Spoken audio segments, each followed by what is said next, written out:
I am very grateful for today session. मैं आज यहाँ पर आई हूँ।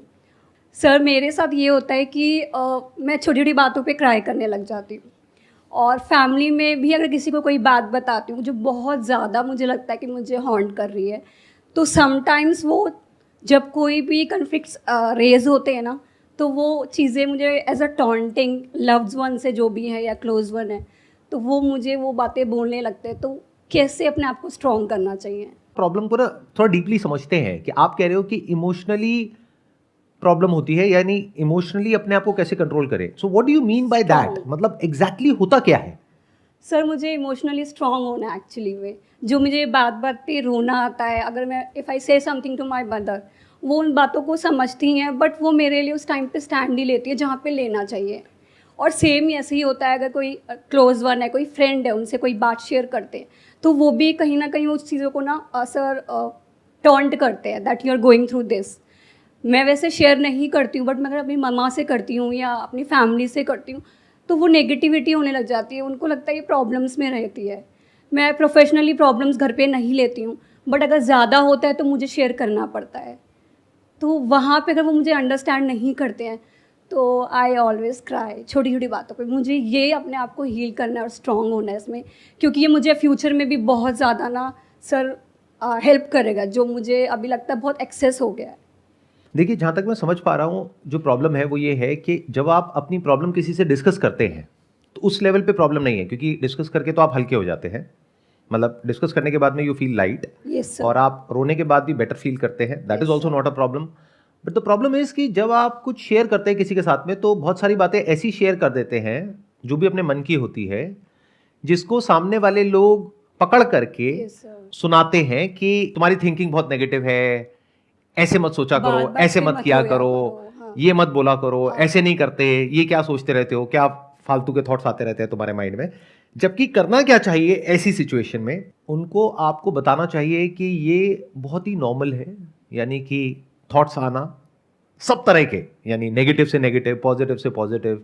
बट ऐसा होता नहीं है हमारे घर में। माहौल हमारे घर में क्या होता है कि कोई कितना भी अंदर से परेशान हो, बाहर से सबने एक मास्क लगाया हुआ है और सब अपने आप को ऐसे दिखाते हैं कि हमसे खुश तो कोई है ही नहीं। स्पेशली जब कोई गेट टुगेदर होता है, वहां पर फोटोग्राफ्स सब अपनी अपनी डाल रहे होते हैं, तो वो फोटोग्राफ्स देख करके ऐसा लगता है कि सारी खुशियां इसी घर में है। हाँ जी, हाँ जी। चाहे अंदर से सब लड़ रहे हैं, मर रहे हैं, कट रहे हैं, बहुत बुरा हाल है अंदर से। बाहर से देखने में ऐसा लगता है, और जब ऐसी फोटोग्राफ्स आप देखते हैं तो आपको और ज्यादा अंदर से लगता है कि शायद मुझी में कोई प्रॉब्लम है, या हमारे ही घर में सारी प्रॉब्लम है। हाँ। और तो जगह कोई प्रॉब्लम ही नहीं है। तो पहले तो ये समझिए, ऐसा कोई नहीं है इस पूरी दुनिया में, अमीर से अमीर, गरीब से गरीब, या कोई भी इंसान, जो भी आपके आइडल है ना, आपकी फैमिली में, फ्रेंड सर्कल में, जो आपको लगता है कि इसकी लाइफ तो परफेक्ट है, किसी की परफेक्ट नहीं है।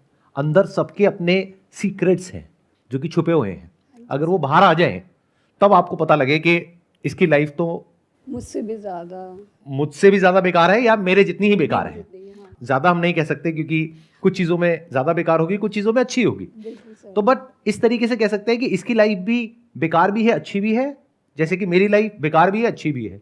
अपनी लाइफ को भी आप ध्यान से एनालाइज करोगे तो ऐसा नहीं है कि सब कुछ ही बेकार है। कुछ बेकार है, कुछ अच्छा है, ऐसे ही उसकी लाइफ है।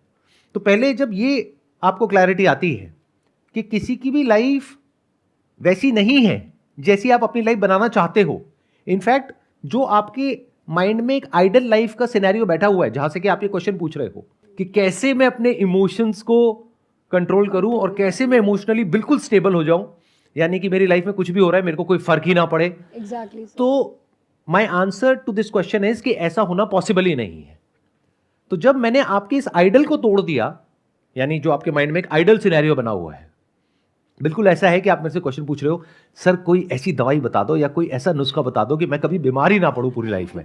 अरे जब तक जिंदा हो तब तक बीमार पड़ोगे, मरने के बाद कोई बीमार नहीं पड़ता। राइट? इस बात को अच्छे से समझो, जब तक हम जिंदा हैं तब तक थॉट्स हैं सब तरह के, फीलिंग्स हैं सब तरह की, इमोशंस हैं सब तरह के। ये जो अंडरस्टैंडिंग है ना, ये जो बात मैं आपसे कर रहा हूं, अगर इस बात को ध्यान से समझ लोगे तो यही सॉल्यूशन है, और कोई सॉल्यूशन नहीं है। बाकी लोग क्या करेंगे, आ करके आपने उनसे क्वेश्चन पूछा, वो इतना नहीं बोलेंगे जितना मैं बोल रहा हूं, यानी इतनी मेहनत नहीं करेंगे। वो क्या कहेंगे, अच्छा आपको इमोशनली स्टेबल होना है, कोई बात नहीं, हम आपको तरीका बताते हैं। आपके आसपास में कहीं पर भी कुछ भी हो रहा है, अपने मन को शांत रखिए। क्या बकवास बात है। मतलब आप समझ रहे हो क्या कर रहे हैं वो लोग? वो आपके माइंड में जो पहले ही एक कॉम्प्लिकेशन है उसको और कॉम्प्लिकेटेड कर रहे हैं, क्योंकि उस गैप को और बढ़ा रहे हैं। एक है रियलिटी, यानी कि जैसी एक्चुअल में लाइफ होती है, एक है आपके माइंड में जैसी लाइफ होनी चाहिए। तो लोग क्या करते हैं, जो बारीकी से लाइफ को नहीं समझते हैं या रियलिटी के बेस पे बात नहीं करते हैं, वो इस गैप को और बढ़ा देते हैं।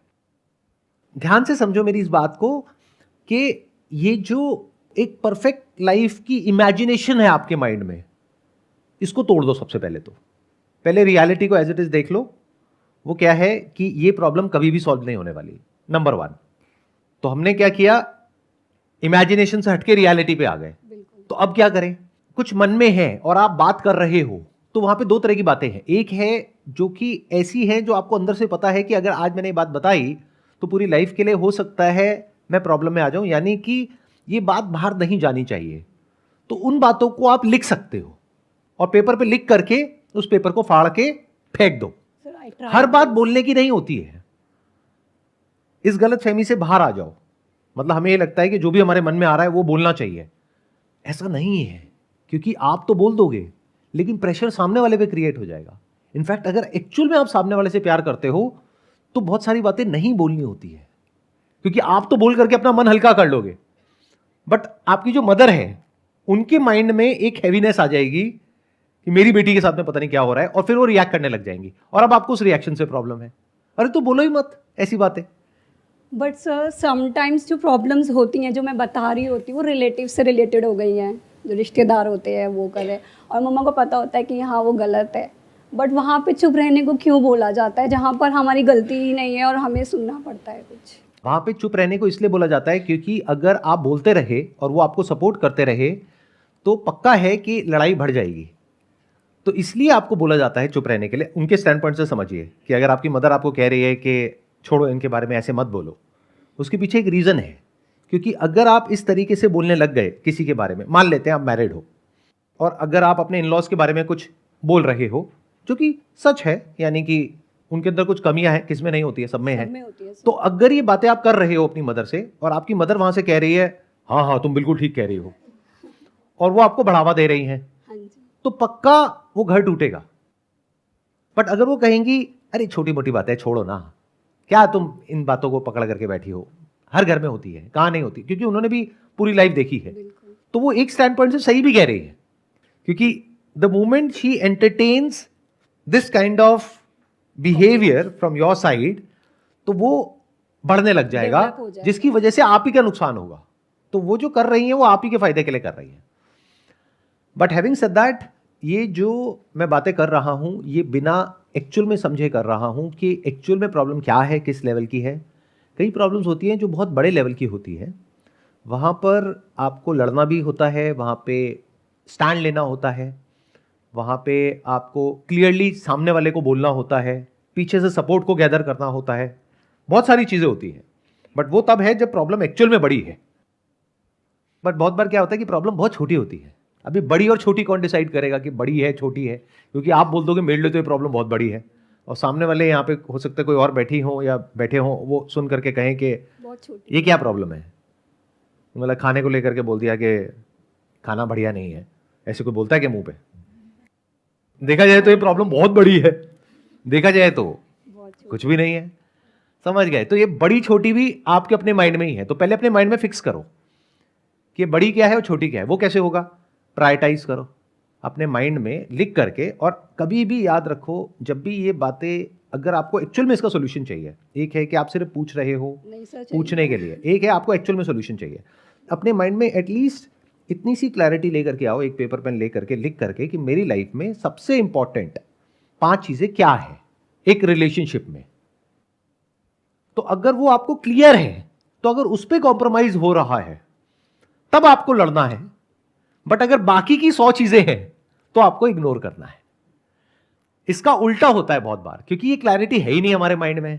तो जो छोटी छोटी चीजें हैं उसके पीछे हम लड़ते रहते हैं, और जब कोई बड़ी चीज हो जाती है तो हमारे अंदर एनर्जी ही नहीं होती है लड़ने की, क्योंकि सारी एनर्जी उन छोटी छोटी लड़ाइयों पे निकल चुकी होती है। बहुत बार क्या होता है, मैंने देखा है घरों के अंदर सिचुएशंस होती है जहां पे लड़ना चाहिए और कोई लड़ ही नहीं रहा है, कोई कुछ कह ही नहीं रहा है, कोई बहुत बड़ी गड़बड़ हो रही है, सारे चुप बैठे हैं एज इफ कि कहीं कुछ हुआ ही नहीं है। आंसर। ऐसा क्यों होता है?